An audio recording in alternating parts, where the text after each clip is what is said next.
This is Waswo X Waswo, Evil O, and today we are in Baroda, and we are at Gallery Ark, and I'm sitting with the lovely Nupur Dalmia, who's the director of the gallery, and also Pratiti Shah, who's the manager, I believe?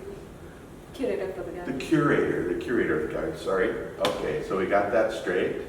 And today we're going to be talking a little bit about running a gallery in Baroda, which of course Baroda is a huge, huge arts center when it comes to pedagogy and education in the arts, but it's a little bit removed from Mumbai and Delhi and places that are more maybe centric. So I want to talk about some of that, what's it like to run a gallery here in Baroda. But to just give a little context, I first met them when Pratiti invited me to be an assistant curator for a show of contemporary miniature paintings that was called Luminously Between Eternities, and that took place last November. That's how I got to know, and I've been coming to Baroda a lot ever since. So we're going to start this off with Nupur, and why don't you just tell us a little bit about the history of Gallery Ark and how all of this, it's a beautiful gallery, how did it all start? So Gallery Ark is just over 2 years old, and it was started by my parents when they commissioned this building that we're sitting on, which is also called Ark, and it was designed by Untitled Chapter from Ahmedabad. And it was meant to be an office building for my father's company. So the entire building is a commercial building, but it's beautifully designed. There's art installed everywhere in the building. A lot of it is Walter de Souza's. But I think the idea was that my parents have been art collectors and patrons for the past 10 to 15 years, and they wanted to share their passion with a wider audience. And so the gallery is a commercial but not for profit gallery.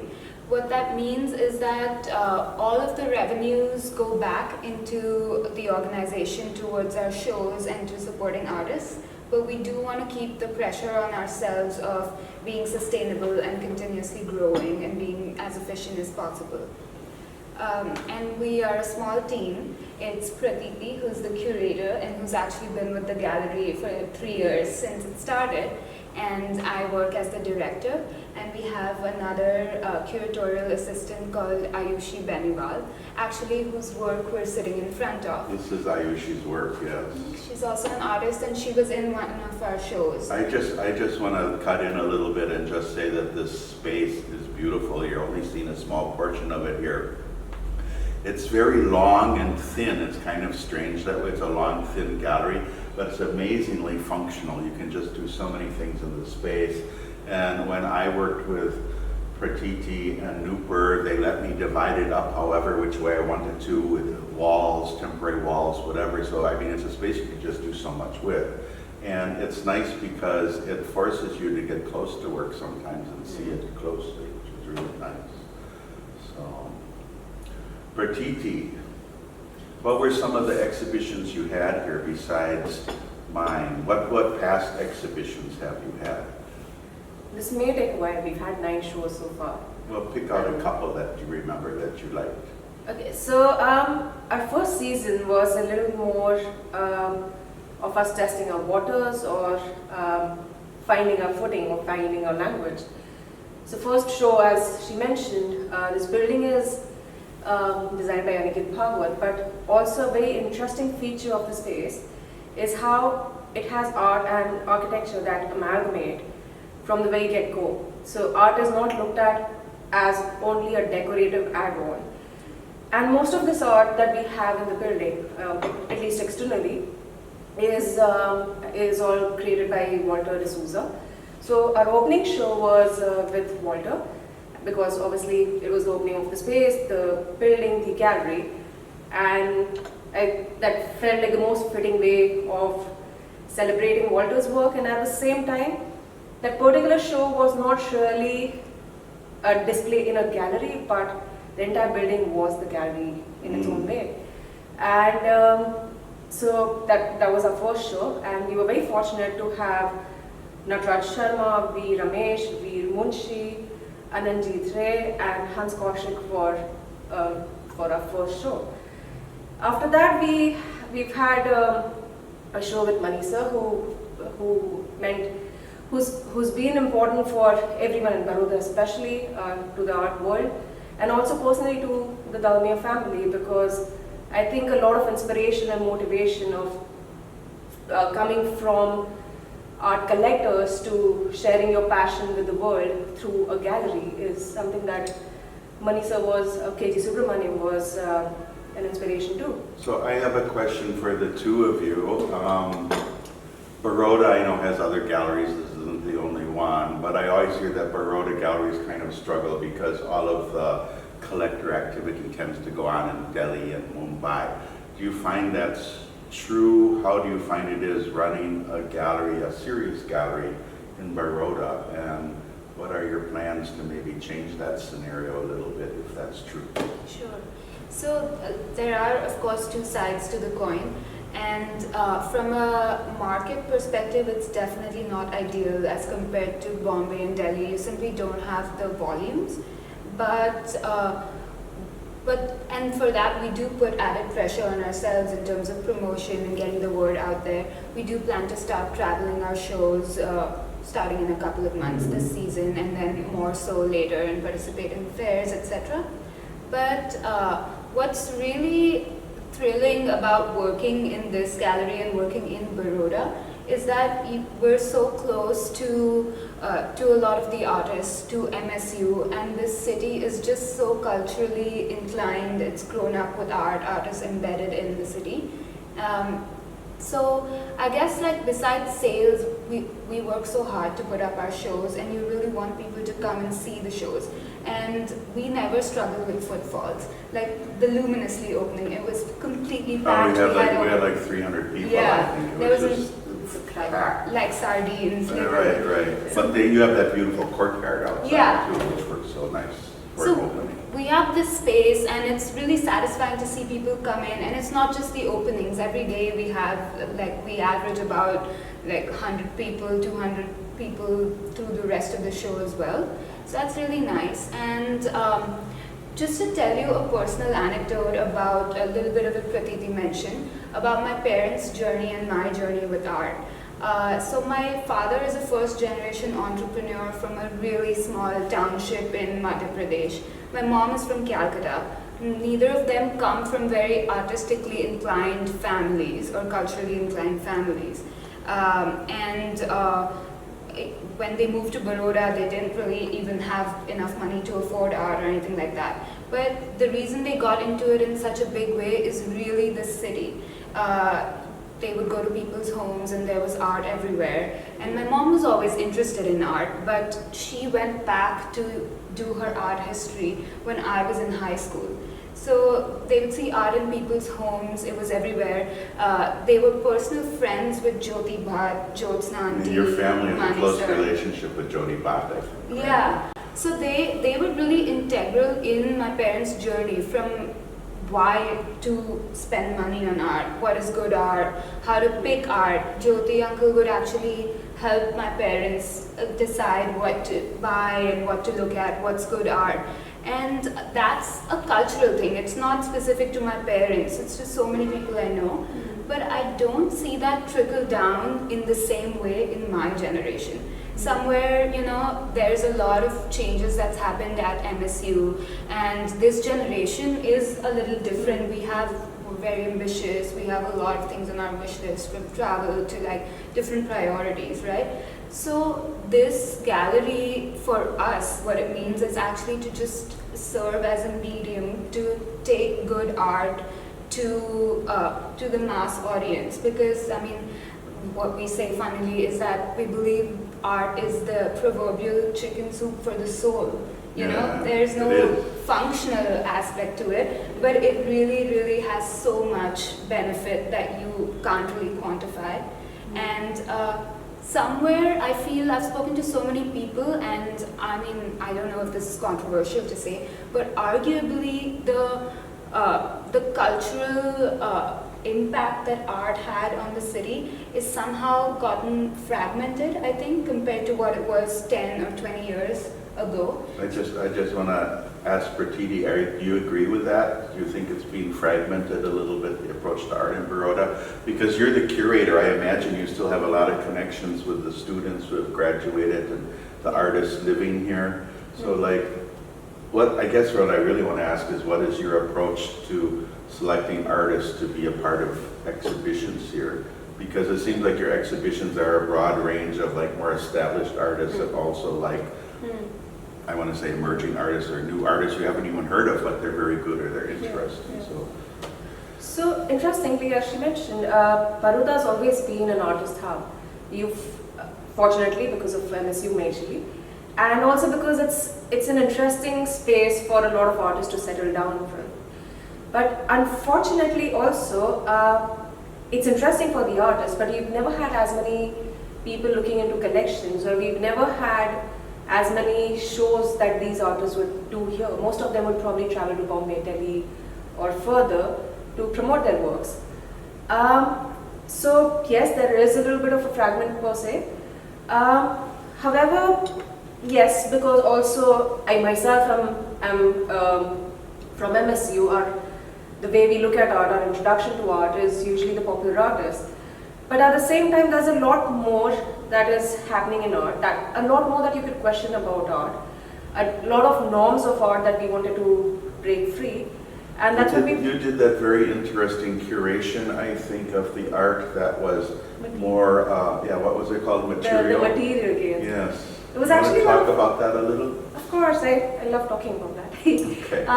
Material gains was, so most of these shows that we've had, especially our second season, starting from your show, had a certain personal connect to the yesteryears. And material gains comes from years of having met artists who talked about how cutting through paper or simply crumbling paper or working with material was almost cathartic or meditative in its way. And it also comes from this sense of how we look at an artwork only visually, or how we perceive it as only visual, but there's a lot more tactile emotion that goes behind making an artwork. So interestingly, this particular show is where we didn't have anything that was painterly or nothing that had form basically. It wasn't sculptural, it wasn't painterly, it was very unusual. And I'm very glad that galleries such as Gallery Ark are open to doing shows like that. I was surprised they would let Yeah, I'm excited about Gallery Ark because you're going from really like vanguard art back to like sort of traditional miniature art and everything in between. Yeah. You're very open, and so I like the fact that when you walk in here, you never know what to expect when you walk in. It's not like you're going to see the same old artists over and over again. And it's a little bit of a madness, but I think that's the best part of getting to work here. Do you want to talk just a little bit about your upcoming season, what you have planned for the next few shows, at least some of the highlights maybe? So we're starting with our third season this October.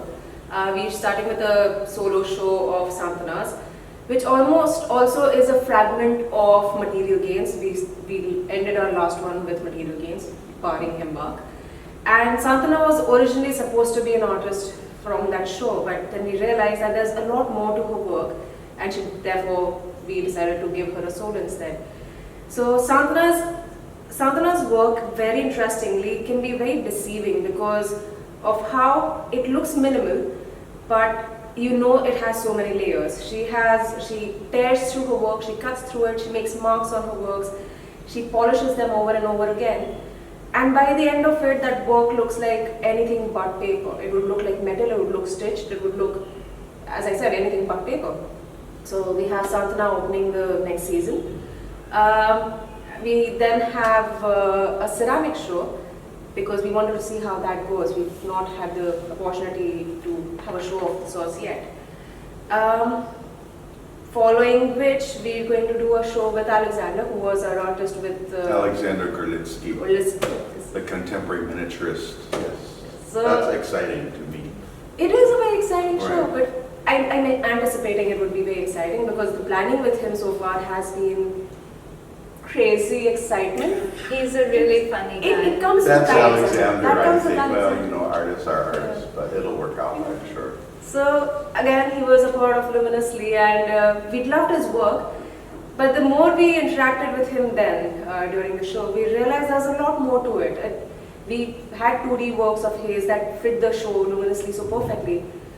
But then he offers you so much more. He's constantly experimenting. He's wanting to do so much more with almost every medium there is. And I'm really excited about getting to curate that particular show with him, because I want to see how this pans out, and I'm sure it's going to be different from anything we've done so far. So I don't want this to get too long. We try to hold these to 20 minutes. I think the time is going rather long now. And so I just want to get back to you briefly. I wanted to end this with our plans for next year. I think it'll be December, yes, 2020. I think November or December. November, December. Nupur has been really, really nice, and all of Gallery Art, because the show that we held last year, Luminously Between Eternities, the Contemporary Miniature Show, we are going to turn that into a every 2-year Biennale, and it's called the Biennale of Miniature Painting. We actually left the word contemporary off of it because we will be including vintage miniatures also within the Biennale, so it's really very wide open, and you know, it will relate to miniature art, but it's going to be open to some video and maybe even some installation and things too, but it will relate to miniature art, so that's going to be exciting, and I'm looking forward to that. Yes, definitely. So this is something that the miniature show was actually my first show when I joined the gallery, and it was really exciting in every way, in terms of how it performed, how much buzz it got, how different it was, footfalls, etc. So we've decided to institutionalize it as a Biennale, and very excited to be working with Vaso again, which is always a good time. And I don't want to reveal too much right now, but we are thinking of some very different and exciting things. And it'll spread into a couple other spaces, so it's going to be a Biennale, it's just not going to be an exhibition. So. Yeah. Can I talk about one or two more things? Sure. You can I don't want to. see Yes, if please, you can please edit do. out or- Okay. Okay. So one show that I wanted to just quickly talk about, which is very, very dear to us, is Embark. So we do it every year. It's a series, and this is not a curated show in the regular sense of it. It coincides with the MSU graduating display, and the idea is to, while you see the graduating batch at MSU, you see the previous batch at Embark, and we pick them out during their display, and then look at how their practice evolves over the next year, and only showcase works that they've done since graduation. And the idea is to help young collectors collect more affordable art, and to give a platform, most importantly, to artists who are in their most difficult part of their career. I think that's one thing you're doing wonderfully too, is you're really trying to bring in younger collectors and sort of like educate them a little bit and get them more excited about what there is available. So that's a wonderful thing you're doing too. And interestingly, the younger these artists get, the more interesting it gets, because they're using mediums which are so different, they're experimenting so much more. In fact, one of the artists that we have is Deepak Agastya, who we picked from about 2 years back. Now, he's young, he's understood minimalism at a very young age, and we've done really well with him. We've had a lot of people who surprisingly have found his work very interesting, while otherwise it would be a little unconventional for Baroda. Okay. So. And okay, one more thing. last but not the least, we also do art advisory, which is another vertical from our gallery, wherein we help private we help commission artworks like big sculptural installations for private homes, and also work with builders when they're building IT parks or huge housing complexes or townships like Palava in Dombivli for the Lod House. So there aren't too many people in the space, I believe. So it started off with Ark itself, where Aniket Bhagwat wanted to have art embedded in the building, so literally working alongside the artists from before the building's even up. So Pratiti did the advisory, wherein you could find a good artist and work with them to understand the language and sort of. Yeah. Do you want to say something about advisory? Advisory is actually, it's a different ball game entirely and a lot more fun, because the audience you're catering to is not a regular gallery goer. They're not people who are acquainted with art as much. And in a way, you're kind of, putting art there in someone's world, in someone's space that they, in a space that they're not expecting it to be. Palava, for example, is a 6,000-acre city which is coming in. And very fascinatingly, they've actually been open to introducing art from the very get-go. And it's going to be all around the city. We've done some large installations, and we're hoping there will be a lot more. And interestingly, there's a lot more challenge because, it's outdoors, it's huge, it's for an audience which is not really necessarily art.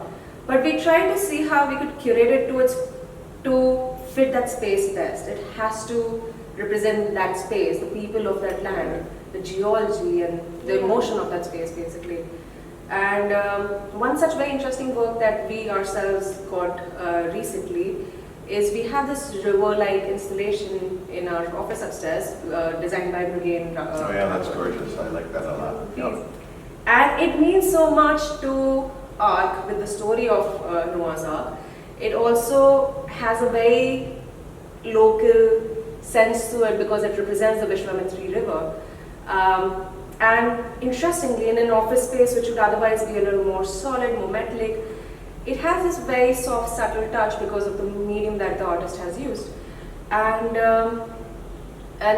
it's large. It's about 110 feet. Yeah. It's 110 feet, but it still doesn't impose. It's not bulky. No, but it's really fast. As soon as you walk in, it's the first thing you notice. Yeah. It's like, oh wow, look at this. Yeah. Anyway, we have to cut this short. I was hoping that you'd edit out the bloopers, so it will be short. I'll edit out anyway. all the bloopers, Okay. don't worry, except for this last one that you just said. So, thank you, Nupur Dalmia. Thank you, Pratiti Shah. It was very nice talking to you, and really honestly, Gallery Ark is one of the exciting places in India now, the way I feel. This is an exciting gallery. Yeah. There's a lot of young energy here and things are happening. So if you're not aware of it, please be aware of it.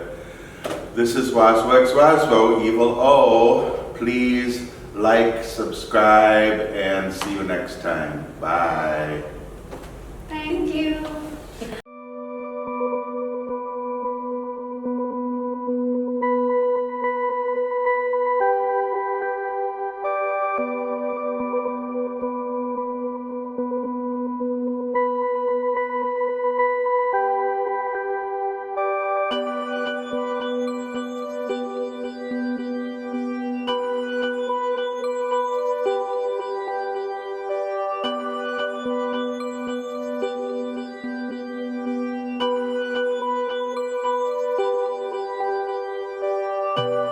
Thank you.